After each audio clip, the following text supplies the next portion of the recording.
श्री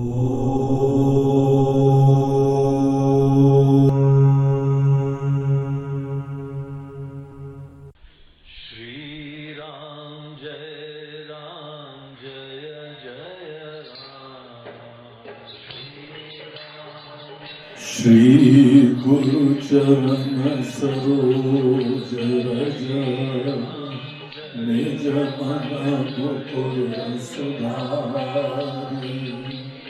बरनहुँ रघुबर विमल जसु जो दायक फल चारि। बुद्धिहीन तनु जानिके सुमिरो पवन कुमार बल बुद्धि विद्या देहु मोहे हरहु कलेश विकार। हरिओम हरिओम। हम लोग कल अपने हनुमान चालीसा के प्रसंग में हनुमान चालीसा का तीसरी चौपाई देख रहे थे। आज हम लोग अगली चौपाई में प्रवेश करते हैं। कंचन बरन बिराज सुबेसा कानन कुंडल कुंचित केसा। हनुमान जी का वर्णन करते हुए पहले उनका मूल पहचान बताई, उनके जीवन का प्रयोजन बताया, परिवार का भी परिचय दिया और पिछली चौपाई में बताया कि हनुमान जी के जीवन का लक्ष्य क्या है। जैसे भगवान कृष्ण अपने अवतार का प्रयोजन बताते हैं कि धर्म संस्थापनार्थाय संभवामि युगे युगे। हम बार बार अनेकों बार जन्म लेते हैं, मनुष्य का शरीर धारण करते हैं, काहे के लिए? धर्म संस्थापनार्थाय। जो धर्म है, जो सही चीज है, जो कल्याणकारी है, धर्म वो है जिससे धर्म के अनुष्ठान करने वाले व्यक्ति को मन में प्रसन्नता होती है और उसके वजह से सब लोगों को भी बहुत ही आनंद होता है, जीवन में उत्कर्ष होता है, उनका अभ्युदय होता है। तो ऐसी चीज को धर्म बोलते हैं। भगवान बोलते हैं ये धर्म की व्यवस्था अगर समाज में रहे ना और व्यक्ति के जीवन में रहे। देखो, समाज में रहना बहुत आवश्यक नहीं है। समाज क्या होता है? समाज अनेकों व्यक्तियों का समूह होता है। अगर हर व्यक्ति धर्मनिष्ठ हो जाए तो समाज धर्मनिष्ठ हो गया। और अगर व्यक्ति जो है दूसरों की अपेक्षा करता रहे, समाज है दुनिया, तुम धर्मनिष्ठ हो जाओ तो हम भी सुधर जाएं, प्लीज हेल्प मी, तुम अच्छे हो जाओ तो हम भी अच्छे हो जाएं। इस तरीके से कभी सत्यता किसी का कल्याण नहीं होता है। हर व्यक्ति को अपने अंदर से सद प्रेरणा, सद्भावना वो उत्पन्न करनी चाहिए। यही हनुमान जी का यहाँ प्रयोजन बताते हुए गोस्वामी जी बोलते हैं कि देखो, कुमति सुमति हर व्यक्ति के अंदर बसती है। और गुरुओं का काम क्या होता है, माता पिता का काम क्या होता है, शिक्षकों का, संत जनों का? कुमति निवार सुमति के संगी। ये जो कुमति और सुमति हर व्यक्ति के मन में है। हमको केवल इतना कार्य करना होता है कि उसके अंदर से कुमति दूर कर सके और सुमति की जो है प्रतिष्ठा कर सके। सुमति वही है जो हमको धर्म के पथ पे चलाती है और कुमति वही है जो हमारा और सबका विनाश, जीवन उसका नरक बना देती है, पीड़ा बना देती है। ये पॉसिबिलिटी, ये वैचारिक भावनात्मक संभावना हर व्यक्ति में होती है। ये कभी उम्मीद मत करना कि किसी के मन के अंदर कभी कोई जो है वह असत विचार, कुमति नहीं आएगी। कुमति हर व्यक्ति के अंदर आ सकती है। ये मनुष्य जीवन का यथार्थ है। मनुष्य जीवन जो है वो मिश्रित कर्मों से बनता है। तो अगर सभी बहुत ही पुण्य होगा ना तो मनुष्य नहीं बनेगा, वो देवता योनि हो जाएगी। और अगर सभी बहुत ही बुराई होगी तो असुर योनि बन जाएगी। लेकिन मनुष्य योनि मिश्रित कर्मों से बनती है। जितने मनुष्य हैं सब लोग मिश्र हैं। हम लोग जो है यहाँ दुनिया में किसी किसी का नाम सुनते हैं कि ये फलाने मिश्र है, लक्ष्मीकांत मिश्र। अब बोलते हैं फलाने मिश्र, दिमाके मिश्र। हम जिस समय आश्रम में गए तो हमको वहां पे स्वामी जी महाराज एक स्वामी दयानंद जी करके थे। स्वामी दयानंद जी के साथ पहली बार भेंट हुई तो उन्होंने हमारा बायोडाटा देखा तो हम भी पुराने मिश्र। तो बोलते हैं तुम मिश्र, हम भी मिश्र। हम बोला ये तो बड़े अच्छे आश्रम में गए। यहाँ पे स्वामी जी भी मिश्र। हमने बहुत बड़ी बिना का स्माइल दी, बड़ी प्रसन्नता दिखाई। फिर उन्होंने समझाया, हमको तो प्रश्न चिन्ह आ गया क्योंकि साउथ इंडियन तो स्पष्ट रूप से दिख रहे थे। तो बोला बेटा ऐसा है, मिश्र वो होते हैं जहां पे पाप पुण्य दोनों विराजमान होता है, तभी मनुष्य जीवन मिलता है। हमने बोला OIC। और फिर उन्होंने बताया हम लोग के जीवन का काम क्या होता है। तुम यहाँ पे जो आए हो ना, यहाँ पे तुम्हारे अंदर कुमति सुमति दोनों बसती है। हमारा काम है माली की तरीके से वीड्स निकालना और अच्छे वाले पौधे को पानी और खाद देना। और जो तुम्हारा जो ऐसे अंदर वृक्ष है, संभावना है या कहो बीज है, वो बीज तुम्हारे अंदर अंकुरित हो, फल फूल हो, तुम्हारी मन की बगिया बाग हो जाए। हर व्यक्ति का मन बाग हो जाए। यही गुरु लोग करते हैं, यही भगवान करते हैं, यही संत लोग करते हैं, यही हमारी भी करने का इरादा है। आप सब लोगों के मन के अंदर से माली की तरीके से हम कांटे वाटे निकाल दें। अगर थोड़े बहुत में निकाल दें, नहीं निकले तो दूसरा ट्राई कर लेंगे, कुछ ऑपरेशन दूसरा। लेकिन ऑब्जेक्टिव केवल यही है। और किसी को क्या शिक्षा के द्वारा ऑब्जेक्टिव है? आप सबके मन में सद्विचार, सद्भावना, सद प्रेरणा उत्पन्न हो जाए, जो कि सुमति लाती है। कुमति जो है अभिमान, अहंकार, काम, क्रोध, विकार। प्रार्थना तो करी थी ना, हरहु कलेश विकार। ये क्लेश और विकार ये परिवार है कुमति का। कुमति की भी बहुत बड़ी फैमिली होती है, सुमति की थोड़ी सी छोटी होती है। लेकिन जो यह कौरव और पांडव होते हैं, पांडवों के कितने पांडव थे? 5। कितने कौरव थे? 100। सदैव ये बात होती है।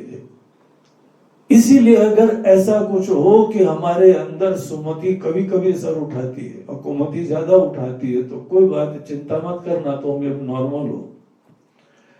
यही महाभारत की कहानी का जो है श्री गणेश होता है। बस अब तुमको जो है एक का साथ चाहिए। किसका साथ? हनुमान जी जैसे का साथ चाहिए, जिसके जीवन का एकमात्र लक्ष्य जहां जाता है, जिसके हृदय में बैठते हैं, वहां पे एक ही काम करते हैं, कुमति निवार सुमति के संगी। इस दुनिया में जो जो ऐसे लोग हों जो आपके अंदर अच्छी प्रेरणाएं जगाए, अच्छे विचार जगाए, वो हनुमान जी के ही दूत है, हनुमान जी के ही दूत समझो। हनुमान जी आ जाएंगे तो फिर कहीं कुमति को छोड़ेंगे नहीं, लेकिन प्रेरणा भी होने लगी। तो इतना बढ़िया हनुमान जी के जीवन का प्रयोजन दिखाया, यही उनके जीवन का लक्ष्य है। जिस समय राम जी यहां से जा रहे थे तो उन्होंने बोला, नहीं प्रभु हम तो यहीं रहते हैं। क्यों रहते हैं? सबके मन के अंदर भक्ति, आपकी भक्ति उत्पन्न करे, सद्विचार सद्ज्ञान उत्पन्न करे, हमारे जीवन का यही लक्ष्य है। और हम लोग भी उन्हीं के चरणानुरागी हैं, उन्हीं के पद चिन्हों पे चलने की कोशिश करते हैं। और ये पता है, ये काम जीवन में सबसे डिफिकल्ट होता है, ये आसान नहीं होता है, चैलेंजिंग काम है। लेकिन काम हो तो चैलेंजिंग हो, मजा तो चैलेंजिंग काम में होता है। हर व्यक्ति के मन के अंदर के विचार अलग होते हैं। हम लोग जिस समय शास्त्र पढ़ते हैं तो वहां पे अनेकों शास्त्रार्थ होते हैं। पता है शास्त्रार्थ क्या है? एक कुमति और एक सुमति, दोनों में चर्चा है। कुमति अपनी दलील देता है और सुमति अपनी दलील देता है। बड़े सूक्ष्म प्रकार के संशय होते हैं, प्रॉब्लम्स होते हैं, लेकिन आदमी के मन के अंदर यही प्रेरणा होनी चाहिए। यही सबसे बड़ी सेवा है, दुनिया की भी, अपने बाल बच्चों की भी। अगर आप अपने परिवार, बाल बच्चों के अंदर सुमति उत्पन्न करने की और प्रेरित, देखिए है, उत्पन्न हम नहीं करते हैं, सुमति कुमति दोनों के बीज होते हैं। हमको बस सुमति को पहचानना होता है और सुमति की प्रेरणा देनी होती है। तो ऐसे सुंदर संत जैसे हनुमान जी हैं, ज्ञानी हनुमान जी हैं। यही चीज हमको हनुमान चालीसा से पहले सीखने को मिलती है कि जय हनुमान ज्ञान गुण सागर। आप ज्ञान और गुण के भंडार है। क्योंकि आप ज्ञान और गुण को जानते हैं, उससे लाभान्वित और धन्य हो गए हैं। इसीलिए चारों तरफ आप सुमति, सबके अंदर सुंदरमति, सुमति। तो यही सुंदरमति उत्पन्न करने की, इसी को सत्संग कहते हैं। तो ऐसे हनुमान जी का पिछली चौपाई में स्मरण करके अब ये जो है चौथी चौपाई में उनके रूप का वर्णन यहाँ करते हैं। देखिए, किसी के जीवन का लक्ष्य, किसी का ऑब्जेक्टिव, किसी की प्रेरणा, ये सब जानने के बाद उसका रूप और सुंदर लगता है। जब उसके आशय महान हो तो व्यक्तित्व सुंदर लगने लगता है। और वो जो हम लोग उससे जुड़ना चाहते हैं, उसका ध्यान करना चाहते हैं, उसके प्रति भावना उत्पन्न करना चाहते हैं, अगर ऐसे हनुमान जी के प्रति हमारी श्रद्धा भक्ति बढ़ानी है तो कहां से शुरुआत करते हैं? बोलते हैं एक सुंदर रूप लो हनुमान जी का और उस रूप को देखो। जब तुम आदर से, श्रद्धा से, ऐसी भावना से उस रूप को देखोगे तो बहुत ही प्रिय लगने लगेगा। रूप जो है वह हमारे अंदर मन को एक दिशा, स्थिरता देने का बहुत सुंदर माध्यम होता है। इसी बहुत ही एक रूप पकड़ना चाहिए, एक रूप भी पकड़ना चाहिए। उनसे जुड़े दूसरे भी रूप देखो, मूल रूप से हनुमान जी हैं, लेकिन हाँ, एक रूप की बड़ी महिमा होती है। यहाँ कौन सा रूप दिखा रहे हैं? बोलते हैं हनुमान जी बैठे हुए हैं, कंचन बरन विराज सुबेशा। विराजमान है, विराजमान है मतलब वो बैठे हुए हैं। अब अनेकों जगह मंदिर हैं, बैठे हनुमान जी, लेटे हनुमान जी, ध्यान के हनुमान जी। यहाँ पे हनुमान जी चाहे विराजमान है, और वो जो है ऐसे वस्त्र धारण करे हुए हैं जो कि कंचन वर्ण। अब किसी ने बोला कि कंचन वर्ण, वर्ण उनके कपड़े, लेकिन वस्तुतः वो खुद कंचन वर्ण के। वर्ण मतलब रंग होता है। कपड़े उनके सुनहरे हैं ये भी हो सकता है, लेकिन ज्यादा इंपॉर्टेंट है हनुमान जी, उनके अंदर एक गोल्डन लस्टर विराजमान है, चमक सी विराजमान है। और वो कॉस्मेटिक वाली नहीं है, वो क्रीम और पाउडर वाली नहीं है। अब अनेकों लोग सुंदर बन के आते हैं, बोलते हैं चलो घूमने हैं, बोलते हैं अभी आता हूं या अभी आती हूं, और उसके उपरांत जो है मेकअप चालू होता है। और मेकअप की ड्रेसिंग टेबल कोई लैब से कम नहीं होती है। इतनी सारी बॉटल और वो फाउंडेशन और फिर क्रीम और फिर क्या क्या, हमको तो पूरा पता भी नहीं है भाई, 2-4 शब्द सुने इधर उधर। उसके बाद आती है और सुनहरी परी, और वो परी केवल एक चीज से डरती है, पानी नहीं पड़ जाए चेहरे पे। कहीं पे वो जो है वहां दिव्य परी चली और कहीं पानी बरसा। किसी ने बोला कोल्ड बकेट चैलेंज, ठंडा ठंडा पानी जो है फेंक दिया। बाकी उनको कोई प्रॉब्लम नहीं है, बस वहां से उस सुंदर परी से राक्षसी निकलती है। अंदर इतना जो है भद्दा चेहरा। अभी एक हम मैगजीन में पढ़ रहे थे कि ये फलानी एक्ट्रेस मेकअप के पूर्व मेकअप के बाद पहचान ही नहीं जा रही। ऐसा जो है वो विचित्र उनके मेकअप से ही सुंदरता है। नमस्कार है मेकअप वालों को, मेकअप आर्टिस्ट को नमस्कार। क्या रेवोल्यूशन क्रिएट कर देते हैं। लेकिन जो फाइनल टच लाना चाहते हैं वो फाइनल टच हनुमान जी बताते हैं कि वो नेचुरली भी आता है। एक चेहरे की कांति होती है, प्रसन्नता होती है, प्रफुल्लता होती है। सबसे सुंदर चेहरा, अंदर से प्रसन्नता, भक्ति, प्यार, ज्ञान, कॉन्फिडेंस, इन चीजों से चेहरे में चमक आ जाती है। देखा किसी किसी के अंदर जो बहुत ही उसके अंदर स्पष्ट ज्ञान हो, ज्ञान की स्पष्टता, कॉन्फिडेंस चेहरे पे आती, मन में सबके प्रति प्रेम, एक कांति क्रिएट हो जाती है, और उसके अंदर वो चमक सी होती है। जब किसी के चेहरे पे एक बड़ी सुंदर सी चमक होती है तो कविता की भाषा में कहा जाता है कि स्वर्ण की कांति है।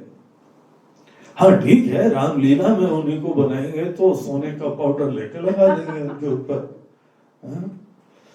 जब बजरंगबली और आगे बजरंगबली कूदते हुए उछलते हुए, वहां भी तो एक अलग बात है। लेकिन असली हनुमान जी, क्या बात, कंचन वर्ण, दूर से पहचान जाएंगे। एक सज्जन ने पूछा कि महाराज जी, कभी भगवान ने दर्शन दे दिए तो पहचानेंगे कैसे? कुछ ना कुछ आईडी तो होना चाहिए। अब कोई भी आ जाए बोले हम भगवान, वैसे थोड़ी धोखा हो जाएगा। सीता जी को ये धोखा हो गया कि वो कोई साधु वेश में आया, वो बेचारी जो है श्रद्धालु भोली वाली चक्कर में आ गई, मान गई उनकी बात, लक्ष्मण रेखा को क्रॉस कर दिया। तो यहां पे भगवान आ जाए तो कैसे पहचानेंगे? बोलते हैं ये तब तक का डाउट है जब तक भगवान की भगवत्ता देखी नहीं। जिसको जिसको भगवान ने दर्शन दिए, कहीं भगवान ने अपना विजिटिंग कार्ड नहीं दिया है, लो हम भगवान आए।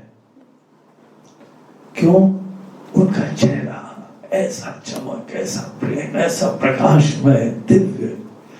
अब ये सब शब्द जो है बड़े डेंजरस है। प्रकाशमय बोले तो बोलो लाइट आ रही, ऐसा नहीं मतलब है, चमक रहा है, स्वर्ण की कांति जैसा चमक रहा है। कंचन वर्ण विराज सुवेशा, और जो भी वस्त्र धारण करें वो बहुत ही सुंदर लग रहा है। देखो ये चीजें जो है ना बड़ी इंटरेस्टिंग है विचार की। सुंदर वस्त्र कौन से होते हैं? सुंदर वस्त्र वस्त्रों के वजह से नहीं होते हैं। सुंदर वस्त्र महान व्यक्ति के द्वारा धारण करे हुए वस्त्र ही सुंदर हो जाते हैं। एक जगह शिव जी की वंदना में एक भक्त कहते हैं कि हे भगवान, आपके गले का नीला दाग कितना सुंदर लग रहा है। शिव जी के गले का नीला दाग, और शिव जी ने कभी छुपाने की कोशिश नहीं करी। उनके जीवन की घटना थी, और अपनी वास्तविकता को स्वीकार करना आना चाहिए, गरिमा से चलना चाहिए। जो हो सो हो, तुम्हारी वास्तविकता शरीर के रंग रूप से नहीं है। तुम्हारे विचार, तुम्हारी भावना, तुम्हारा पैशन, तुम्हारा उत्साह, इन चीजों की वजह से तुम्हारी सुंदरता होती। कोई देश का प्रेमी है, देश का हित चाहता है, वो कोई भी वस्त्र धारण कर ले, उसकी सुंदरता होती है, क्योंकि व्यक्ति सुंदर है। जब कोई सुंदर व्यक्ति वस्त्र धारण करता है तो वस्त्र भी सुंदर लगने लगते हैं। एक जगह तो अपनी माता जी की वंदना में शंकराचार्य जी कहते हैं, माता जी आपकी जो माला पहनी हुई है, आज ये माला बड़ा धन्य हो गया, बड़ा सुंदर लग रहा है। बाकी लोग क्या करते हैं, माला के वजह से हम सुंदर लगने लगे। और वहां भक्त अपने भगवान की वंदना करते हुए क्या कहते हैं कि हे प्रभु, आज ये माला धन्य हो गया है कि आपके गले में प्यारा है और बड़ा सुंदर लग रहा है। आज इसकी वैल्यू बढ़ गई है। इस टाइप के माले की तो मार्केट वैल्यू बढ़ जाएगी, फैशन में आ जाएगा। और अनेकों शिव भक्त गले में नीला दाग लगा के चलते हैं। पूछते क्या हो गया? बस मुस्कुराते हैं। सुंदर लोग जो भी वस्त्र धारण करें अच्छा लगता है। हमारे गुरुदेव थे, वो एक विचित्र प्रकार से धोती पहनते थे।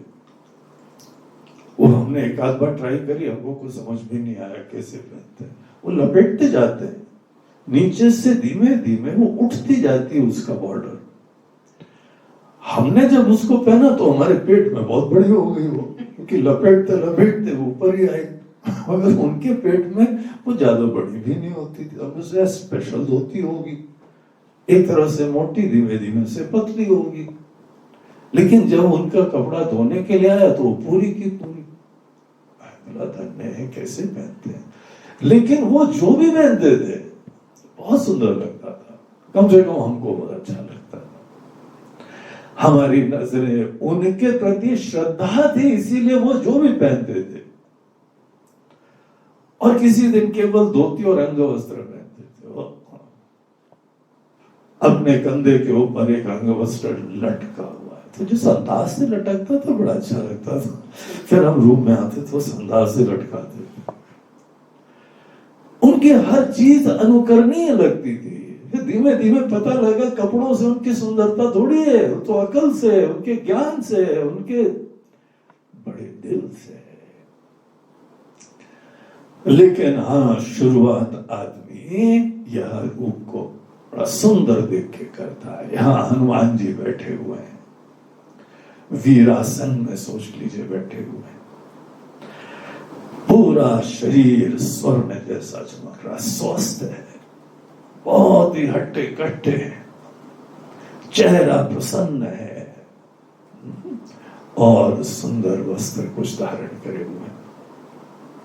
हनुमान जी ज्यादा वस्त्र धारण नहीं करते, केवल एक ही जो है वह अपना कमर के ऊपर कपड़ा लटका लिया है, लेकिन इस अंदाज से लटकाते हैं, पहनते हैं, बहुत अच्छा लगता है।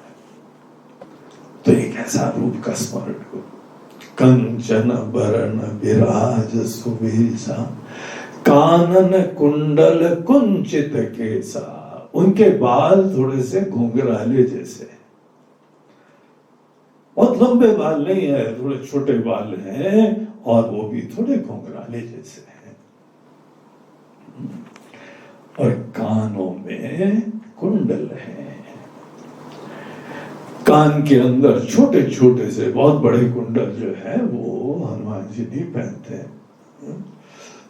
हनुमान जी जो है कसरत वाले हैं और वो कुश्ती वाले हैं, दंड बैठक वाले हैं। ज्यादा कुश्ती वाले बड़े बड़े जो है कान में कुंडल होंगे तो पकड़ के कोई खींच देगा मुसीबत हो जाएगी। तो छोटे छोटे से कुंडल। और आजकल तो जो है लगता है हनुमान जी के भक्त बहुत बढ़ गए चारों तरफ। अनेकों लोग कान के अंदर बालियां और छोटे छोटे कुंडल पहन के घूमते हैं, फैशन में है ये, फैशन हनुमान जी से चालू हुआ है। कानन कुंडल, कानों में जो है वह छोटे छोटे से कुंचित केसा, और ऐसे छोटे छोटे से कटे हुए उनके बाल। देखिए ये एक रूप है, रूप किसका है उसकी वजह से रूप सुंदर हो जाता है। इतना ज्ञान, इतने गुण, ऐसी भक्ति, ऐसा बल, क्योंकि बल है, बुद्धि है, विद्या है, तभी तो ये सब प्रार्थना करी थी उनसे। बल बुद्धि विद्या देहु मोहि, जिसके पास बल मिल सकता है वही तो हम उसी से वही प्रार्थना करेंगे। इतनी बुद्धि है उनकी, बहुत हाईली स्मार्ट, और दुनिया भर का ज्ञान है। ऐसे बल बुद्धि विद्या से युक्त ये एक रूप सामने देख रहे हैं, सिंपल, हेल्दी, स्वस्थ, चमकीला सा, स्वर्ण की कांति। अनेकों जो है हमने बॉडी बिल्डिंग के शो देखे, बहुत बढ़िया बॉडी वॉडी बना के स्वर्ण की कांति उनकी भी लगती है, ऐसा स्वस्थ शरीर। वैसे इंडियन कलर जो है ना गोल्डन ही लगता है, अफ्रीकन कलर थोड़ा सा ज्यादा बेक्ड जो है बिस्किट लगता है, वेस्टर्न कलर अधपका बिस्किट लगता है, Indian colour right baked biscuit लगता है, गोल्डन कलर आ जाता है। किचन वाले जानते हैं ये तब तक भूनना जब तक गोल्डन कलर ना आ जाए। Golden colour means right cooking, right baking, right सुंदरता। अब यद्यपि लोग आकर्षित जो एक्सट्रीम से हो जाते हैं कई बार, बहुत कोई गोरा कोई बहुत काला, अलग ही स्टैंड आउट करता है। स्टैंड आउट भले करे लेकिन राइट बेकिंग होनी चाहिए ना, राइट पकना चाहिए, तो वो एक परफेक्शन का सूचक होता है। हनुमान जी का ऐसा सुंदर रूप है। अब यहां पे एक क्षण जरा विचार करिए। आपको एक बात बताएं कि पतंजलि महर्षि अपने मन को शांत करने की विद्या योग सूत्र में देते हुए 8 स्टेप्स बताते हैं। यम नियम आसन प्राणायाम प्रत्याहार धारणा ध्यान समाधि, 8 स्टेप्स है। स्टेप्स में शुरुआत में तो अवश्य बोलते हैं मन के अंदर एक अच्छी वैल्यूज होनी चाहिए, हमारे बाहर इंटरैक्शन के लिए पॉजिटिविटी होनी चाहिए, कुछ जीवन में अच्छे नियम होने चाहिए, शरीर स्वस्थ होना चाहिए, झुक सको, उठ सको, बैठ सको, कहीं पर भी शरीर स्वस्थ होना चाहिए, प्राणायाम का सामर्थ्य होना चाहिए, प्रत्याहार होना चाहिए, जहां पे हम बहिर्मुखता बाहर की दुनिया को ही झांकते रहते हैं, सब थोड़ी देर मुड़ के हम अंतर्मुख होके बैठ पाए। इतने के बाद एक स्टेप आता है, अंग आता है, उसको बोलते हैं धारणा। धारणा क्या होती है? धारणा होती है कि हमारे मन को आप ऐसा समझिए कि अनेकों दिशाओं में अवेयरनेस होती है। हमारा मन भिन्न भिन्न दिशाओं में भागता है, तो बोलते हैं एक जगह एक देश, उधर मन को स्थापित करो, इसका अभ्यास करो। एक जगह मन को स्थापित करना धारणा होता है, एक पॉइंट के ऊपर अटेंशन को फोकस करना धारणा होता है। फिर वो तुम जो हो, कोई मंत्र ले लो, अपने शरीर के अंदर कोई अंग ले लो। गीता के अंदर बताते हैं कि तुम अपने जो है वो नासिका के अग्रभाग में मन ही मन ध्यान दो, या जहां पे हम लोग टीका लगाते हैं वहां ध्यान दो, और उससे भी पहले बाहर अपने इष्ट देव का कोई विग्रह रखे, उसके ऊपर ध्यान दो। एक वस्तु में ध्यान देना, ये ही आलंबन का प्रयोजन होता है। आलंबन से ग्राह्यता अच्छी होती है, और जितना स्थूल होता है ना, उतना आसानी से आदमी का अटेंशन उसमें मुड़ जाता है। और स्थूल चीज की ब्यूटी बहुत होती है। देखिए, जिस समय यहाँ पे अपने गुरुदेव जीते जागते हैं, कितना आशीर्वाद है। मूल रूप से उनका तत्व तो अविनाशी है, कण कण में विराजमान है, वो ब्रह्म है, लेकिन हमको उससे आशीर्वाद नहीं मिलता है। जो व्यक्ति, संसारी व्यक्ति, केवल स्थूल चीजों में ही जी रहा है, उसको स्थूल आलंबन होना वो ही सहायक होता है। एक व्यक्ति थे आर्य समाजी। अब आर्य समाजी थे तो भगवान के कोई, वो लोग आर्य समाजी लोग भगवान की कोई रूप को, मूर्ति को मानते नहीं है। भगवान निराकार है, तो कोई फॉर्म नहीं है उनका। अब उनकी पत्नी का देहांत हो गया। पत्नी का देहांत हो गया मतलब उनका पहले कोई फॉर्म था, पत्नी का भी फॉर्म खत्म हो गया। वो बड़े विलाप करने लगे, बड़ा अफसोस, डिप्रेशन में है। बोला, भाई डिप्रेशन में क्यों जा रहे हो? निराकार रूप से तो अभी भी है। तुम्हारी पत्नी, तुम जानते हो कि वो अविनाशी होती है, जीव की सत्ता हो, तो निराकार रूप से तुम्हारी पत्नी अभी भी है। तो एक क्षण रुके, बोलते हैं, हाँ महाराज जी, निराकार रूप से हैं, लेकिन अब हमको समझ में आया कि साकार रूप से कोई होना, इसका क्या महत्व होता है। साकार रूप से जब भी कोई अभिव्यक्त होता है तो हमको आशीर्वाद दे सकता है, ज्ञान दे सकता है, प्रेम दे सकता है, सेवा दे सकता है। ये सब चीजें साकार रूप से संभव है। इसीलिए हमारी धारणा उत्पन्न करने के लिए भी एक रूप बहुत आवश्यक है। अपना ध्यान, पूजा सदैव रूप से चालू करो, रूप को अपने वहां स्थापित करो, रूप से प्रेरणा लो, रूप से उनकी प्रेजेंस महसूस होती है, दिखती है, टच कर सकते हो, फील कर सकते हो। रूप का बहुत महात्म्य है हम लोगों की उपासना में। उपासना एक वो विद्या होती है जो हमारे मन को धीमे धीमे सूक्ष्म बनाती है, सुंदर बनाती है। जो व्यक्ति अपने मन को सुंदर सूक्ष्म बनाने के लिए कृत संकल्प होता है, उसके लिए एक रूप को अवश्य पकड़ना चाहिए। देखो उनकी प्रेजेंस महसूस होती है।